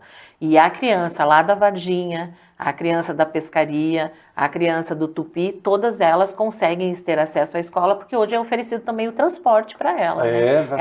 Ela vai ser buscada lá no sítio para ela frequentar a escola. Né? Então isso abriu muito realmente, mas eu não tenho essa proporção, eu não consigo falar para você. É difícil de comparar, porque a sociedade mudou, né? Sim, sim, exatamente. Mas é uma nova realidade, né? Sim, tanto é que nós estamos solicitamos, já ganhamos mais uma escola aqui em Itapetininga, Tatuí também está previsão de construção de mais escolas. Nosso município cresceu muito. Por exemplo, na região, na saída para Guari, eu preciso de mais uma escola lá. Nós estamos tem o Elisiário, é isso? Isso, nós temos a Vilaça, Alceu Gomes e a Elisiário, que são mais ou menos na mesma região, mas não estão dando conta, porque lá abriu o Pacaembu, né? Se não me engano, tem um Pacaembu, tem alguns bairro novo, então a gente precisa, ali, né? Então isso a gente já levou para São Paulo, que a nossa demanda necessita. No Taboãozinho será construída uma nova escola, já está programado, deve começar até o final do ano, início do ano que vem, a construção de uma nova escola. Então aumentou-se muito mesmo o número tanto de habitantes na nossa cidade, nos nossos municípios, né? E isso faz a demanda aumentar também, né? Sem dúvida, sem dúvida. Né? E na rede social isso se concretiza, porque a gente só transmite uma imagem boa, a gente só posta viagens, passeios, ou uma foto que a gente acha legal, que editou um monte de vezes. Sim. Né? Então, as pessoas fogem muito da vulnerabilidade que a existência traz. Fugir da vulnerabilidade. Acho que é Nós somos meio personagens o tempo todo. Não é à toa que a humanidade inventou o teatro. Aliás, dizem que tentaram ensinar o que era o teatro para um povo que não tinha teatro e não conseguiam explicar o que era o teatro. Aliás, acho que é bem difícil mesmo. Então, nós somos. Agora, nesse momento, nós somos duas psicólogas aqui. Mas nós somos mães, avós, somos filhas, enfim, vivemos numa comunidade, não é? Então, e temos papéis sociais diferentes, não é? Então, tudo isso tem a ver com com o nosso modo de conviver, não é? Agora, essa personagem que é criada nas redes sociais, ela tem sido muito nociva. Tem. Não é? Porque parece que todo mundo tem programa e namorados e amigos e tudo, todo fim de semana se diverte horrores, só eu que estou aqui na sexta-feira à noite não tenho nada para fazer. Então, isso cria uma sensação de inferioridade muito grande. Né? Se desligar disso e criar o que você falou, essa autonomia, é muito importante mesmo. Há 2 anos tramita esse processo dentro do Supremo Tribunal Federal. E foi feito ou foi acenado pelo senhor Elon Musk qualquer assertiva para a correção desses problemas? De forma nenhuma. Tá? Ele não somente vilipendia o Estado soberano, a partir do poder judiciário, tá? Como também não observa todo o complexo normativo desse país, nos colocando até pensando, né, como uma republiqueta, uma coisa qualquer, sem qualquer amparo legal. Né? Doutor Baeira, quero pegar esse ponto aí, porque para mim é importante, até enquanto prática do jornalismo, e defensor absoluto da liberdade de expressão. Uhum. Primeiro que não é um fato novo, né? Dá a impressão que sai na mídia aí que o Xandão acordou um dia e falou, vou proibir o Twitter na cidade, no país. Não é bem assim, tramita há muito tempo. Outra, faz parte do ambiente democrático a responsabilização. Eu estou aqui, você sabe o meu nome, o telespectador tem um estúdio, tem uma sede, tem uma organização. Então a minha liberdade de expressão é total, desde que eu possa ser identificado para responder, eventualmente, alguma equívoco. O que o Elon Musk fez?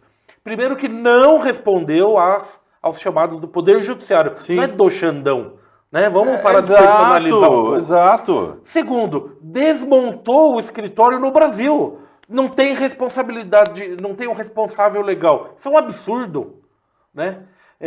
Então não tem nada contra a liberdade de expressão. A liberdade de expressão está garantida, desde que tenha alguém para responder por ela.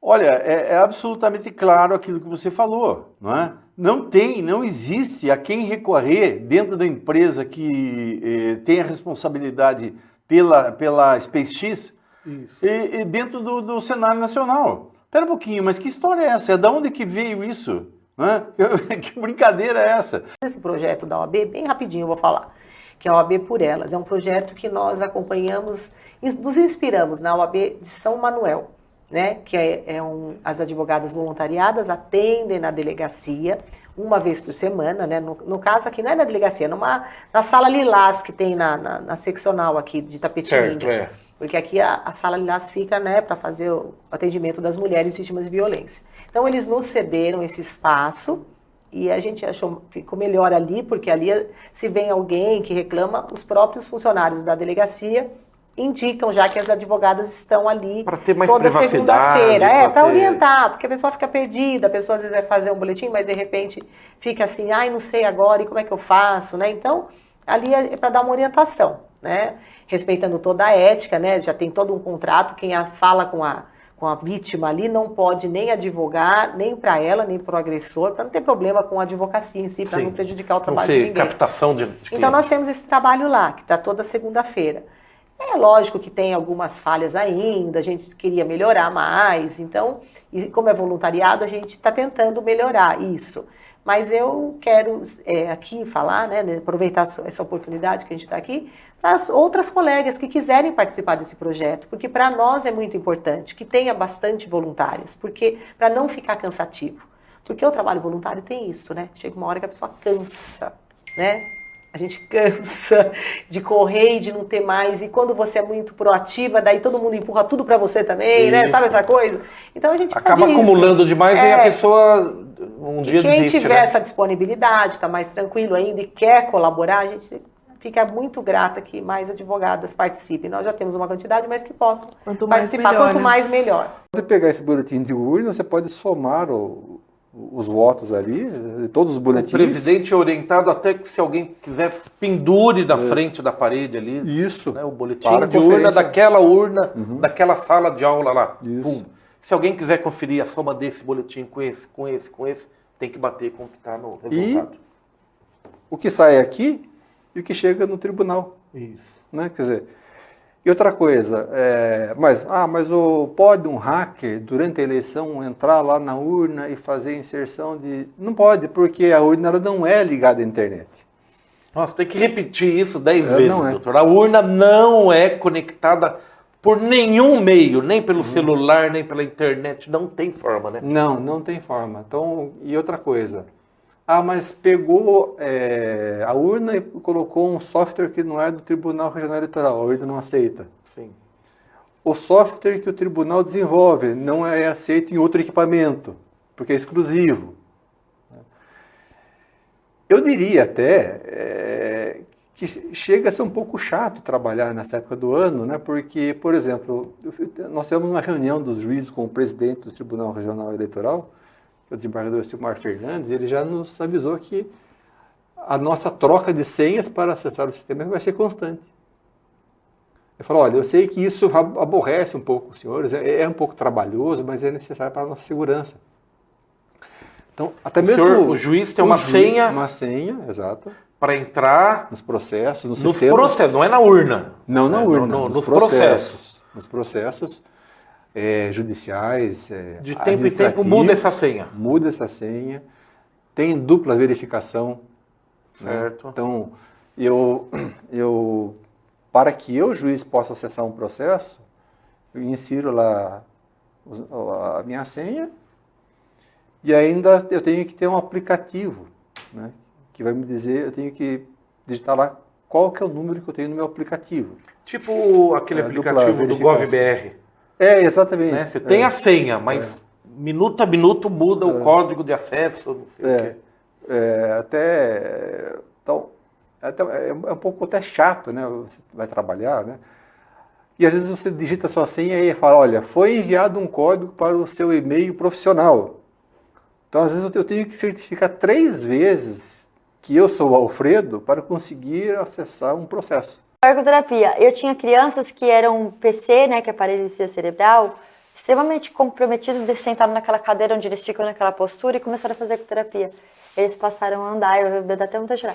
Eles passaram a andar, entendeu? Porque é muito maravilhoso o que o cavalo leva de cura. Então a gente tem que respeitar o cavalo como um ser divino, porque ele promove no ser humano o encontro de uma coisa muito íntima e de superação e de entendimento e de troca. Sabe que é isso que a gente tem que fazer. A gente tem que buscar a troca, sem discussão, sem briga, mas a troca é importante, é só através dela que a gente melhora e cresce. Piratininga alcançou um patamar histórico. Histórico. 7 mulheres. 7 mulheres na Câmara. E eu tenho falado pro pessoal, cara, que Itapetininga vai dar um avanço total, vai dar um pulo, se nós tivermos em toda a história do Brasil uma mesa diretora só de mulheres. Seria um avanço, cara. Itapetininga ia crescer tanto, cara. Mas ia crescer tanto, velho. Sabe? Porque a visão da mulher na mesa diretora ia ser diferente dos homens que sempre coadunam com o executivo. Que sempre são capachos, viu? Que sempre colocam projetos no afogadilho sem documentação. Isso eu não acho que seja questão de gênero, né? Porque tem mulher assim também, né? Não, mas... Assim como tem homem assim também. né? Mas eu confio nas mulheres que foram eleitas. Eu acho que foram eleitas mulheres muito, muito representativas. Não acredito, Fábio, que ninguém te motiva. Eu não acredito. Porque se não tiver dentro de você, não há Cristo que venha motivar você. Não é o dinheiro. Você pode ir para qualquer palestrante desses famosos que hoje fazem muito sucesso, a gente sabe. Mas se não tiver dentro de você algo que seja um início de uma motivação, isso não vai acontecer. Porque é de dentro para fora. Não é de fora para dentro. Alguém que vai motivar você. Pode motivar você por 2 horas. Que é o tempo daquela apresentação. Quando você sai, é você com você mesmo de novo. Então, a tua motivação é tu que vai ter que procurar. A sua motivação é você que vai ter que procurar. Qual é a sua motivação? O que é que te move por motivação? O que é que te move? As drogas também tem que ter a conversa aí, em geral, com o menino, com a menina, tem que falar sobre a droga, porque as drogas é viciante, né? Como tem uma incidência maior em mulher do que homem ou mulher? O homem é a grande maioria, né? Mas cresceu muito o uso de mulheres na dependência química, principalmente no crack. Tem bastante mulheres aqui em Itapetininga que estão em situação de rua, que estão aí numa situação bem complicada por causa do vício do crack. Então, tem crescido bastante e a gente vai trabalhar por isso, né? Eu quero montar um trabalho aí com mulheres, principalmente para tentar ajudar essas mulheres. O estrago é muito maior na mulher do que no homem. A mulher tem filhos, né? Sim. Para você reconstruir é mais difícil. É importante ressaltar que o Sicredi é uma cooperativa de livre admissão. O que é isso? Ou seja, aqui eu consigo atender a pessoa jurídica, consigo atender a pessoa física e também consigo atender o agronegócio. Então, livre admissão que você fala, qualquer um pode ser associado do Sicredi. Ou tem uma condição financeira, tem um valor, tem alguma exceção para participar ou não? Qualquer pessoa física ou jurídica pode ser associado ao Sicredi. Tá, de qualquer porte. De qualquer porte. Nós não temos distinção por porte, atendemos todos os públicos e estamos de portas abertas para receber. Perfeito. Então você é o gerente geral dessa agência? Isso, eu sou o gerente da agência. E tem, como que você falou, gerentes auxiliares, é isso? Isso. Daí nós temos o segmento que atende o associado alta renda, né? Onde nós temos 2 gerentes para dar todo o suporte.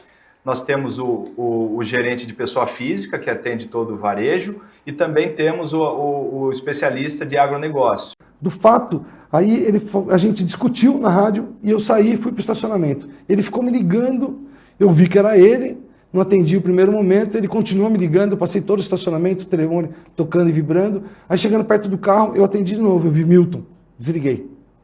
coloquei no bolso. Chegando no carro, ele ligou de novo, isso questão de segundos, ele ligou umas 3, 4 vezes. E ele ligou super alto, volte aqui. Aí eu voltei. Ele meteu a mão na minha cara, falou um monte de besteira e eu perdi a razão, peço desculpa para a família dele, que puta que chato isso. Pedi desculpa para meus pais, para minha família, tenho um neném pequeno, jamais queria fazer isso. Isso foi ruim para mim, eu saí do rádio. Eu gosto muito dele, aproveito e peço que um dia ele me perdoe, vai ter um momento oportuno de a gente se desculpar pessoalmente, mas ele está bravo, está me processando, está falando um monte de mentira para meus amigos. Ele começou falando que eu tinha batido nele por trás, para vários amigos meus, achei até que ia ser cancelado, porque até então ninguém sabia do vídeo. Eu não sei como que esse vídeo viralizou. Foi você que divulgou ou não? Não, cara, não. Eu só recebi, na hora que eu recebi milhares de gente mandando esse vídeo para mim. Eu falei, mas como assim? Ninguém tem, como que tem? E demorou para isso viralizar, né? E todo esse tempo, acho que foi um mês do acontecido. Ah, demorou 23 do semanas, tempo do mês, acontecido. Porque o dia que viralizou, explodiu, né? Foi 20 dias depois, 20 e poucos dias depois, só que até então a esposa dele foi em vários grupos e colocou um áudio que eu fiquei envergonhado se fosse verdade. Minha mãe veio para mim e falou, que isso? Você bateu em alguém por trás? Eu falei, não, mãe, nunca, jamais. O que aconteceu? Eu contei, ele me xingou, pedi para ele repetir, ele repetiu mais alto e eu acabei dando um tapa no rosto dele. E daí eu fiquei na hora meio bravo, não sei, cara, eu perdi o controle, peço desculpa, jamais faço isso. Quem me conhece sabe, eu sou carinho, eu sou amor, eu beijo as pessoas, eu sou emocionado. E aquilo, puta, ele foi atrás de mim, me ligou, eu tinha saído da rádio, ele foi atrás de mim no estacionamento, falou um monte de coisa para mim, cara, que, puta, me feriu. E eu daí acabei fazendo essa besteira e peço desculpa. Eu vou responder judicialmente, vou ter que responder, infelizmente. Está tendo o processo judicial? Está tendo, ele já entrou com o processo judicial. Inclusive também, já aviso que eu vou ter um processo trabalhista. Porque ele também não foi cumprido as partes, né? Eu sempre sonho com uma eleição onde as propostas sejam colocadas em debate apenas e tão somente. Ideias e... Exatamente. A eleição de Itapetininga, ela caminhou 80%, 90% do tempo nesse sentido. E ao final, então, houve uma intercorrência, que é do conhecimento de todos, certo? Algo que ficou aí conhecido por toda Itapetininga, que foram as questões daquelas mensagens que foram recebidas por um dos candidatos. Supostas conversas por WhatsApp, né? Hoje, então, existe uma investigação, que o cabeça dessa investigação é o Dr. Franco, né, se ele quiser depois falar, mas cujo mote é apenas e tão somente identificar o autor dessas mensagens. Quem foi que fez aquelas mensagens? O Dr. Franco que está encabeçando, inclusive, Dá para assegurar que trata-se de uma fake news ou não? Para a polícia não há dúvida. Né? Obviamente que quem tiver interesse vai sustentar o contrário, né? Mas para a polícia, com a nossa investigação, com a nossa...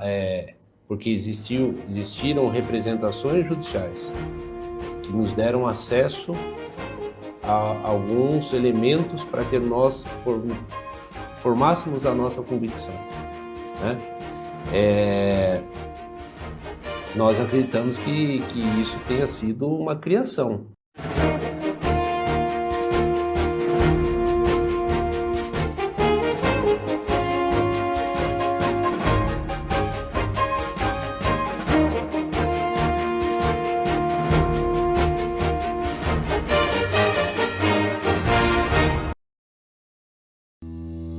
Telescópio.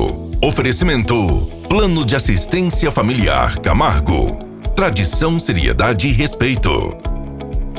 Unimed Sul Paulista. Sempre próximo, com o compromisso de cuidar de você. Sicredi. Conheça nossa agência, aberto a partir das 9h30 às 15h30.